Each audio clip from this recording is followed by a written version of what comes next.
hppodcraft.com.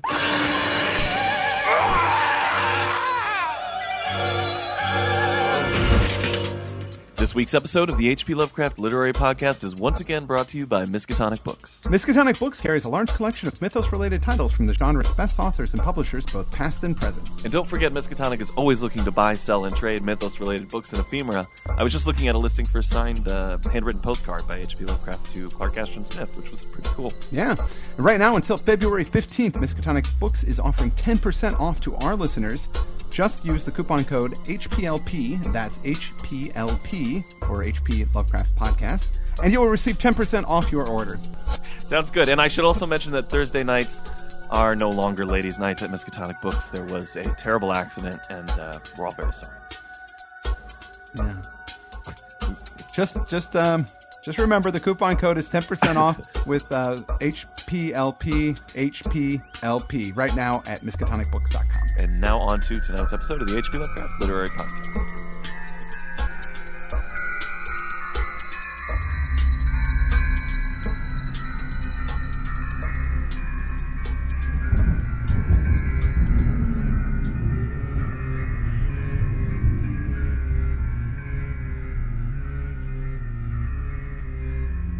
Derby had been married more than 3 years on that August day when I got the telegram from Maine. I had not seen him for 2 months, but had heard he was away on business. Asenath was supposed to be with him, though watchful gossips declared there was someone upstairs in the house behind the doubly curtained windows. They had watched the purchases made by the servants. And now the town marshal of Chesuncook had wired of the draggled madman who stumbled out of the woods with delirious ravings and screamed to me for protection.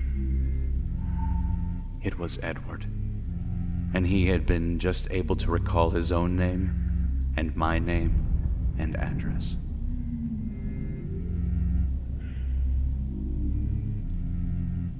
That was the opening paragraph of Chapter 4 of The Thing on the Doorstep, which we are concluding our coverage of in this, our 100th episode. Yeah!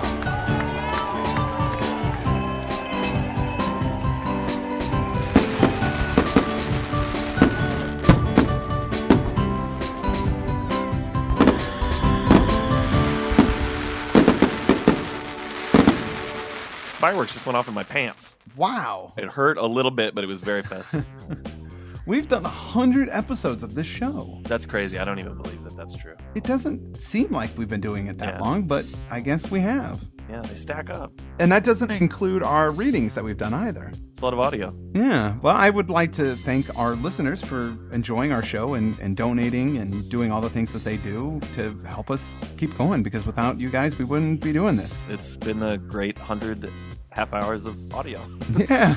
And I really enjoyed it, and thanks everybody for continuing to stick with us. Please keep listening, and we're going to finish up Lovecraft, and then as we finish Lovecraft, we're going to talk about what we're going to do next. Hey, you know what? Also, we rarely call this out on the show, but you should check out our Facebook page and our Twitter account, because we do lots of chatting and goofy stuff on there as well. I was modeling some of our t-shirts this week. Yeah. Facebook, there's a lot of pictures and multimedia stuff, so if you want to check it out there. And that's Facebook / HP Podcraft. HP Podcraft, great. Quickly, to synopsize what we covered last week, we've got these two characters, Edward Derby and Daniel Upton, and they've been friends for a while. Edward has recently gotten hooked up with this girl, gotten married. She's got protuberant eyes and is into the black arts. Seems to be controlling his mind and making his life difficult. Our protagonist, our narrator, Dan, is worried and is trying to figure out what's going on. The paragraph that you heard at the beginning of the story takes place about 3 years where we left off, and Edward sort of had some breakdown up in Maine and has called our narrator to come and get him. So yeah, that's where we are right now. He's out there in the woods by Chesuncook. I think Thoreau wrote about that area for the Atlantic Monthly at some point. I think he was, that was out where he was being all peaceful and stuff. By the way, thanks to our reader once again, Fred Cross, for doing that. Yeah, thanks, Fred. He got a very mellifluous voice that puts me at ease. Although I shouldn't be at ease because this is some terrible, crazy stuff that's happening. Yep. Dan drives out there to pick him up, and he's just in a real state. I think they've got him boarded up at some. He's at a cell at a town farm. vacillating between frenzy and apathy. So he picks him up, and he's just ranting about the pit of the Shoggoths, down the 6,000 steps. He talks about Shub-Niggurath and the hooded thing. There was some kind of hooded thing running some kind of cult ritual or something out in the woods, and it was bleeding Kamog, which was Ephraim Waite's secret name. Yeah. In his old coven. So he was talking to him as if he was there. He said he saw Shoggoth with changed shape. And then he says, I'm going to kill her. I'm going to kill her with my own hands for doing this to me. Yeah.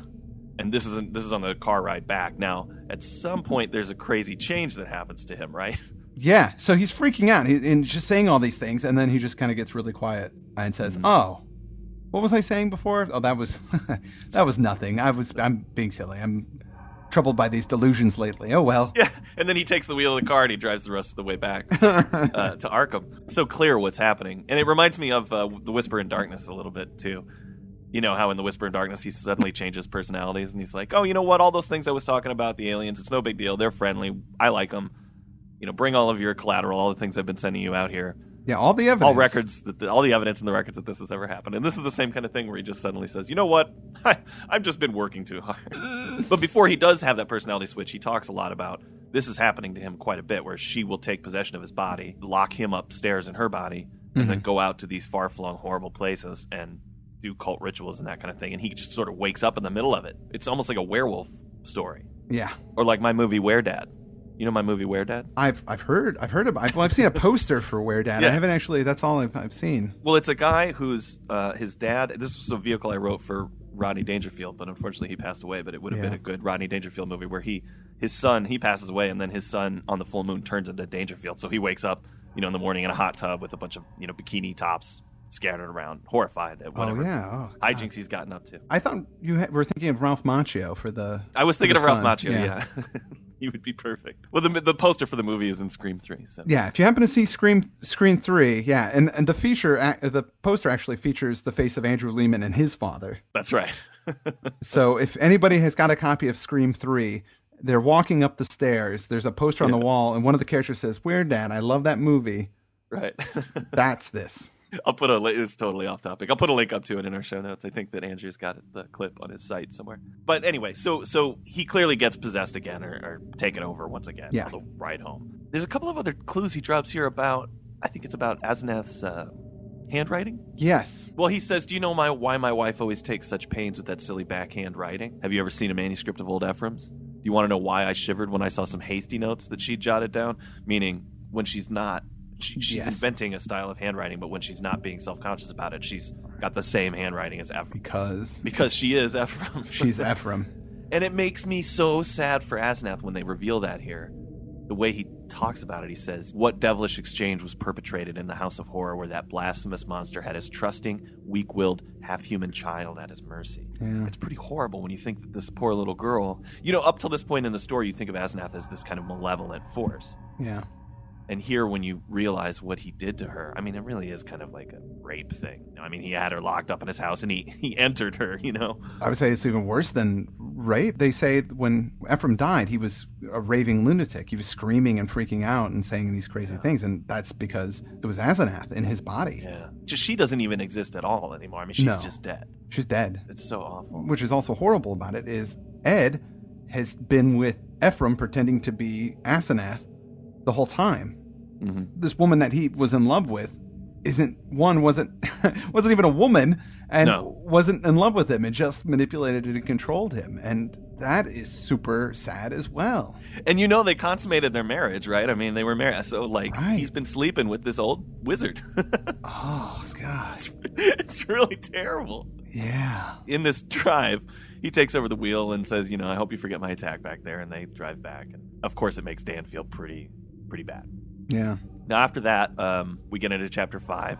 There's a lot of rumors about seeing him more and more in that kind of energized state, running around town, getting books. Oh, there's a part where he says they hinted at a meeting with a notorious cult leader, lately expelled from England, who had established headquarters in New York. Do you have any idea who that might be? I think they're referring to Aleister Crowley. Supposedly in that there's a Necronomicon book. Colin Lowe wrote a Necronomicon. Like a version of the Necronomicon that got published, and he said that there was a connection between Sonia Green and Aleister Crowley, but that's completely fictional. I just imagine that Lovecraft would think he was an idiot. Oh, yeah. I think he was an idiot. I mean, and Lovecraft was far more hard on these kind of people than I was. Yeah. So. He wasn't, I wouldn't say he was an idiot as much as he was a dude that knew how to get chicks to have sex with him. Well, he's a huckster, yeah. I mean, he's very smart. People kind of have this reverence for Aleister Crowley, and I don't understand it. Well, he knew how to nail chicks, dude. All right, listen. You don't need a cult for that, do you? You don't need one, but it helps.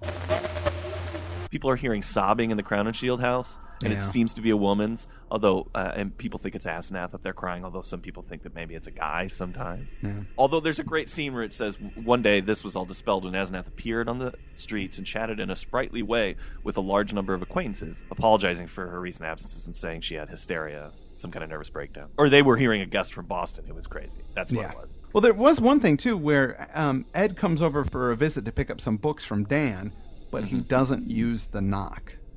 Right. He doesn't do the knock, and the behavior's weird, and he's pretty sure it's actually Ephraim in his body. Dan's on board now at this point. He's starting to believe these things. And then there's the break, right? Dan shows up and says, it's over. Yeah. Asenath is gone. We had a long talk while the servants were gone. I said, you got to stop preying on me. You got to stop invading my body. And he says, I had certain occult defenses that I never told you about. Because he was an occultist in his own right. He was able to find some kind of way to stop her from taking over his body. And he's just gotten rid of her. Right. Well, that's what he's saying. And he's just really manic about it. He's drinking whiskey at Dan's place and saying, yeah, I paid the servants off. I didn't like the way they laughed when they walked away, but they're gone now, too. You probably think I'm crazy, but when I was in... Oh, even he cops to it. He says, when you picked me up and I was driving, she entered my body. He says, that praying wolf in my body, which I thought was great writing. Yeah. You ought to have known the difference. It's funny when he yells at him. You should have known that it was different. He's like, I did know. Then why didn't you do anything? Why didn't you let me drive? But what could you do? I mean, if you started acting like somebody, if I said, oh no, somebody's possessed Chad Pfeiffer's body, nobody's going to buy that. The important thing is he had to get rid of her. He had to break up with her. He's hoping she goes out west for a divorce. Mm-hmm. He had to do this before Halloween. She was going to make a sacrifice. They were going to do a sacrifice, and then she would have had his body permanently. Forever. The way that Ephraim did. I mean, he says, you must know what I hinted in the car, that she isn't Asenath at all, but really old Ephraim himself. This, I reflected, was a case for the asylum, but I would not be the one to send him there. Upon reflection, yes, this is a case for the asylum. It's a good section here when he's talking to him. He says, I'll tell you something of the forbidden horrors she led me into, something of the age-old horrors that are even now festering in out-of-the-way corners with a few monstrous priests to keep them alive. The nice thing about the story is that it's mostly a character study. I think Lovecraft himself said that this was a little different than most of his work. Mm-hmm. But, because of that, he doesn't go too over the top with this stuff. Yeah. And so when it's suggested in here, I think it really it's to good effect. Yeah, I like it. Because it doesn't really tell you anything that's going on, but it really hints at this much larger conspiracy, of this cults and these things that exist outside of it. And it's just, it's Lovecraft stuff. It's good mythos. Yeah. It's wonderful. Dan is thinking, once my son gets out of Harvard this summer, we're going to go on a vacation and go to Europe, and we probably should take Edward with us. Right. He's clearly been under a strain, and his old Derby house is they're working on it, trying to get it fixed up so he can move out of the Crown and Shield place that he was living in with Asenath. Ed's also a little worried that these cults, they might come after him. Oh, right. Because he knows things that he shouldn't know. And he's sending checks to those servants, so it's like he's being blackmailed or something like that as well. So he's still in a bad place. But the thing is, he's not moving out of the Crown and Shield place. No. As much as it seems like he should, he's still staying there. Why? Why is he staying there? Well, we get a better picture of it when we get into chapter 6. Around Christmas, Derby shows up. He's lost his mind. I mean, he's really having a hard time. Yeah, he goes crazy. He's, my brain, Dan, it's tugging from beyond, knocking, clawing that she-devil. Ephraim, Kamog, the Shoggoths. With the Kamog thing, is it possible that maybe even Ephraim isn't Ephraim? It is possible. It just occurred to me when I was reading it this time that maybe it's a really old, maybe Ephraim was even taken over.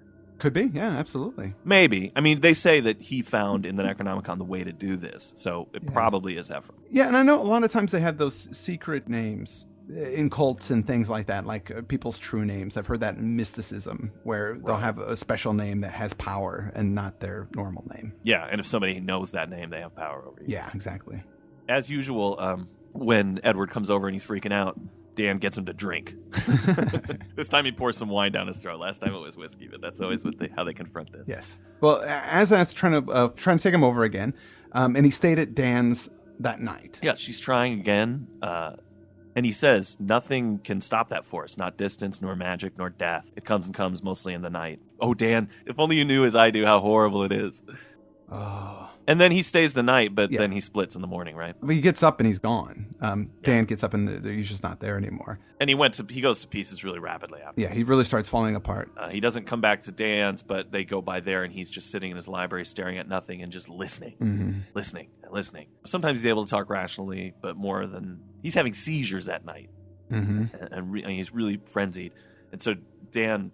he doesn't want to do this, but he keeps saying things like, I had to do it. I had to do it. It'll get me. Down in the dark. Right. But they institutionalize him. He has a discussion with his doctor, his banker, and his lawyer, and they decide, let's put him in the Arkham Sanitarium. Now, we know that he's going to have his brains blown out there. Right. Kind of his final resting place. And then Dan takes over his business. He's dealing with the Crown and Shield place and all of the stuff that's in there, all kinds of utterly inexplicable objects. I could not decide what to do with them, so he leaves it untouched mostly, but he's basically taking care of Edward's affairs for him. And then the sanitarium gets a hold of him and says, he's better. He's out of this thing. He seems to be well, but he's lost some of his memory. It's like, And Dan's pretty encouraged by that, but when he shows up, he says, nah, this isn't him. It's definitely Asenath/Ephraim. And it's similar to Charles Dexter Ward, isn't it? Now, this is one of those things where people go, oh my God, this is just like Charles Dexter Ward. There's a guy in there who's not really who it is. And you're right. It is very similar, but a little different. Yeah, it's a lot different. I mean, it's a man inside of a woman inside of a man. I don't know. I think it's pretty different. It's different, yeah. But obviously, he's speaking very coherently, and he's not raving anymore. And the staff is saying, you know what, we're going to start making arrangements for his release, maybe within the week. Yeah. I mean, what are we going to do? Even though he's got some gap in his memory, he's being pretty reasonable. Dan beats a retreat and doesn't really know what to do. He doesn't know what to do. He's like, well, if Ephraim is in his body, then where's Edward? Whose body is he in? Where's he at? Right. And that gets us into the 7th chapter. It was in the night after that second evening that stark, utter horror burst over me and weighted my spirit with a black, clutching panic from which it can never shake free. It began with a telephone call just before midnight. I was the only one up, and sleepily took down the receiver in the library. No one seemed to be on the wire, and I was about to hang up and go to bed when my ear caught a very faint suspicion of sound at the other end. Was someone trying under great difficulties to talk? As I listened, I thought I heard a sort of half-liquid bubbling noise. Glub, glub, glub, which had an odd suggestion of inarticulate, unintelligible word and syllable divisions. I called, "Who is it?" But the only answer was glub, glub, glub, glub. I could only assume that the noise was mechanical, but fancying that it might be a case of a broken instrument able to receive but not to send, I added, "I can't hear you. Better hang up and try information." Immediately, I heard the receiver go on the hook at the other end.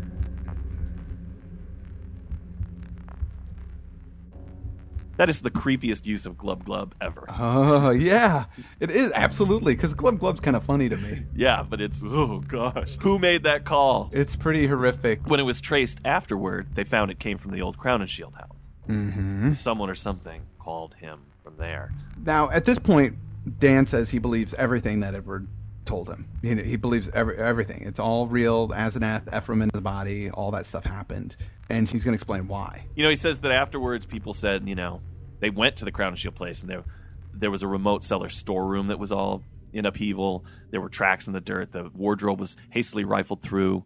Weird marks on the telephone, clumsily used stationery, and a detestable stench everywhere. And, the authorities are thinking this is some kind of revenge from the servants. Right. They went further and got revenge on him because he was Edward's best friend. After that call and after what happens, he says, I went up the next day. I went to the madhouse and I shot Edward dead. Yeah. And said that you must cremate his body afterwards. That's right.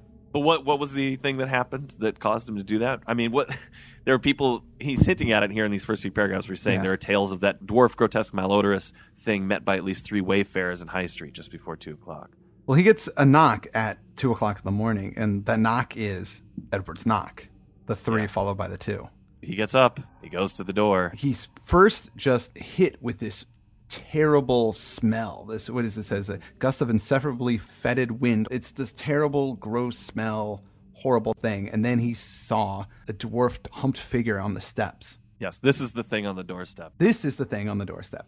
It's this weird figure. It's making those noises, right? The glub, glub kind of thing. Yeah. And it's got on one of Edward's overcoats, the bottom almost touching the ground and the sleeves rolled back, yet still covering the hands. And this kind of, it's so cute when a kid will put on like an adult coat or something like that. And that's what it makes.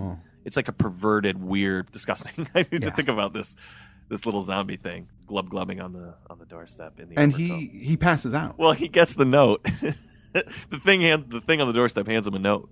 As he's reading, that's when he passes out. I think he says, I fainted at the end of the third paragraph. Oh, man, it's so funny. Well, this is what the note says that is handed to him by this awful thing on the doorstep. Dan, go to the sanitarium and kill it. Exterminate it. It isn't Edward Derby anymore. She got me. It's Asenath, and she has been dead 3 months and a half. I lied when I said she had gone away. I killed her. I had to. It was sudden, but we were alone and I was in my right body. I saw a candlestick and smashed her head in. She would have got me for good at Hallowmass. I buried her in the farther cellar storeroom under some old boxes and cleaned up all the traces. The servants suspected next morning, but they have such secrets that they dare not tell the police. I sent them off, but God knows what they and others of the cult will do. I thought for a while I was all right, and then I felt the tugging at my brain. I knew what it was. I ought to have remembered. A soul like hers, or Ephraim's, is half detached and keeps right on after death as long as the body lasts. She was getting me, making me change bodies with her, seizing my body and putting me in that corpse of hers buried in the cellar. I knew what was coming. That's why I snapped and had to go to the asylum. Then it came. I found myself choked in the dark, in Asenath's rotting carcass down there in the cellar under the boxes where I put it, and I knew she must be in my body at the sanitarium. Permanently, for it was after Hallowmass, and the sacrifice would work even without her being there, sane and ready for the release as a menace to the world. I was desperate, and in spite of everything, I clawed my way out. I'm too far gone to talk. I couldn't manage to telephone, but I can still write. I'll get fixed up somehow and bring you this last word and warning. Kill that fiend if you value the peace and comfort the world. See that it is cremated. If you don't, it will live on and on, body to body forever, and I can't tell you what it will do. Keep clear of black magic, Dan. It's the devil's business. Goodbye. You've been a great friend. Tell the police whatever they'll believe, and I'm damnable sorry to drag all this on you. I'll be at peace before long. This thing won't hold together much more. Hope you can read this. And kill that thing. Kill it. Yours, Ed.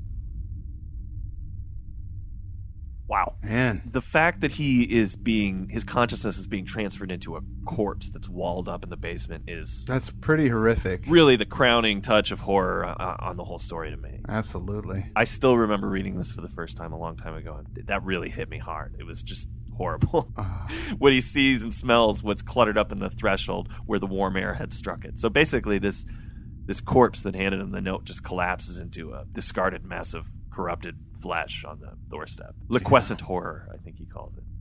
And some dental work positively identified the skull as Asenath's, and that's how he ends the story.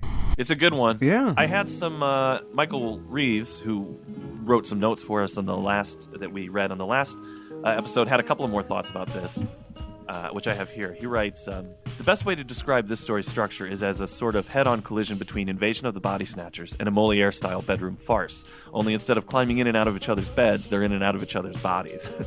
First, it's Ephraim kicking out his daughter Asenath's soul so he can take over the lease. Anybody else get an unhealthy whiff of metaphysical incest just now? Then Edward Derby gets the metaphysical boot from his wife, who's really, at least part of the time, his father-in-law. Can I get a ooh? He's got a couple of those from us. And then he goes on to say this. Michael writes, I have this theory about Lovecraft. I think that just as the golden age of comics wasn't the 40s, the 50s, or the 60s, it was 12. So too is there a certain window of opportunity during which, if you're exposed to HPL, you totally get it. I think in my case, I was 14. If you miss that window, you're forever doomed to wonder with vague irritation what all the fuss is about with this strange guy with the Easter Island profile, who's always describing moons as being gibbous, and what the hell does full glorious mean anyway? But don't worry, you'll get it soon enough. Just repeat after me. Yeah, Cthulhu Fatagan, see? It's as easy as falling off a non-Euclidean doorstep. Oh. Thanks, Michael, for those notes. I think that's a really good way to sum it up. You can find more about Michael's work on his blog and his Amazon page, which we'll link to again. He's right, though. I think from some of the interviews we've done, there's that window of time when you start reading this. And if you read it when you're 13, 14, 15, around that age, you really get it, and you'll probably be a lifelong fan. And if you don't, it might be difficult. Although I know people are just starting now. I mean, we get letters from people who are just starting in their adulthood to read Lovecraft, and they like it. But there is that little pocket of time. I mean, of course, that's when I was exposed to it, and I was maybe 14. Yeah, of course, it's stuck with me my whole life, and I'm doing 100 episodes of a podcast about it now. I can't believe we've done 100 of these episodes. 100 episodes. You think we would have been in better form for this being our 100th episode? Yeah, I know. We were both pretty way better at this, and we're still just kind of rambling around. Yeah, muddling through. Well, what else do we know about the story? Any other notes? It was written August 21st through the 24th in 1933. It was first published in Weird Tales, January 1937. So this was published in January 37. He died in March, so this would have been one of the last things. Yeah, Lovecraft didn't care much for the story and just sort of sat on it. It wasn't until 36 when Julius Schwartz said that, hey, you should market some of this to England. And he goes, well, maybe I will submit some stuff. So he decided to submit Haunter in the Dark and this story together to Farnsworth. Okay. And he accepted both of them. So those were the last things that Lovecraft submitted. Wow. The closer we get to the end here, I'm getting more and more sad about the fact that he passed away. I mean, I know everybody's got to, but... Well, he was a young guy, and he really... the way he died was just sort of sad. He just didn't take care of himself. He had malnutrition, and then it progressed into cancer, and he died. At least nobody swapped souls with him. Or did they? Oh, no. Lovecraft lives on. Actually, he would be the one that knows what page, because in the story thing on the doorstep, he says, I'm not going to tell you what page it's on. Yeah, but he actually says that. But Lovecraft would know. He knows. Oh, yeah. On Facebook, one of our listeners, Nick Palladino, wrote, since Asenath is a Deep One hybrid, eventually she would turn into a Deep One. Right. And then be immortal and live forever in the bottom of the ocean. Oh, that's true. Yeah. So wouldn't Ephraim be all like, hey, great, I get to live forever in the bottom of the ocean as a Deep One? Why switch bodies into another human's body? Look, here's the problem. Even if she turns into a Deep One and goes in the ocean, she's still a skirt. The important thing is, exactly. He needs a male brain. He needs a male brain, absolutely. And I say, if you go to Deep One Town in the bottom of the ocean, you probably have to do Deep One things like clean off the algae and, he doesn't want to be doing that stuff. You don't want to do that stuff. And being able to swap bodies, you're immortal that way. So you got a lot more freedom, I think. I'm surprised he didn't make a move on somebody rich and famous. Switch bodies with Valentino or something like that. Yeah, that would have been a way better move. But then again, if you want to keep a low profile to do your cultin, you don't want to rock that boat. You're a cultin. Well, thanks everybody for joining us on our 100th episode, and hopefully we haven't bored you too much. No, gosh, I don't think we like this story a lot. I know a lot of people think it's sort of one of his weaker stories, but we can disagree. Yeah, and it sounds like a lot of other people agree with us. I mean, I'm getting a lot of notes from people saying, "Hey, I like this too," almost like they're embarrassed to like it. But hey, it's a good story. I really love it. It might even be in my top 5 Lovecraft stories. I mean, I really, really very fond of it. Yeah. I want to thank Michael Reaves once again for the notes and for corresponding with us and for writing that great Ghostbusters episode among a million other great TV and film and books and short stories and all the good stuff that he's done. We'll put up some links to Michael's stuff Go check that out. Thanks to Fred Cross for being our reader. He did an excellent job. Really glad to have him on the show. Yeah. Great job. And once again, don't forget Miskatonic Books, miskatonicbooks.com. You can get 10% off anything there with the code HPLP. That's 10% off with the code HPLP at miskatonicbooks.com. What do we have up next? We're doing a double feature. We are? And we haven't done that in a long time, yeah. The Evil Clergyman and The Horror in the Burying Ground. They're both very short. Oh, okay, great. But it's been a long time since we've got to do a double feature. I'm really looking forward to that. That'll be fun. Wow, we're doing 2 stories? Yeah, I don't know much about either of them. No, I've never read either of them. Yeah, I think they're collaborations. The Evil Clergyman is not a collaboration, but The Horror in the Burying Ground is with Hazel Heel.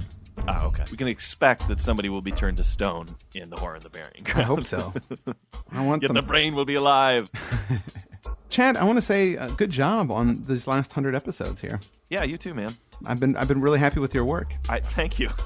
Did I get the job? You've got the job. Yeah! And I want to thank all of our listeners for supporting us and making the show what it is, because without you guys, there wouldn't be a show.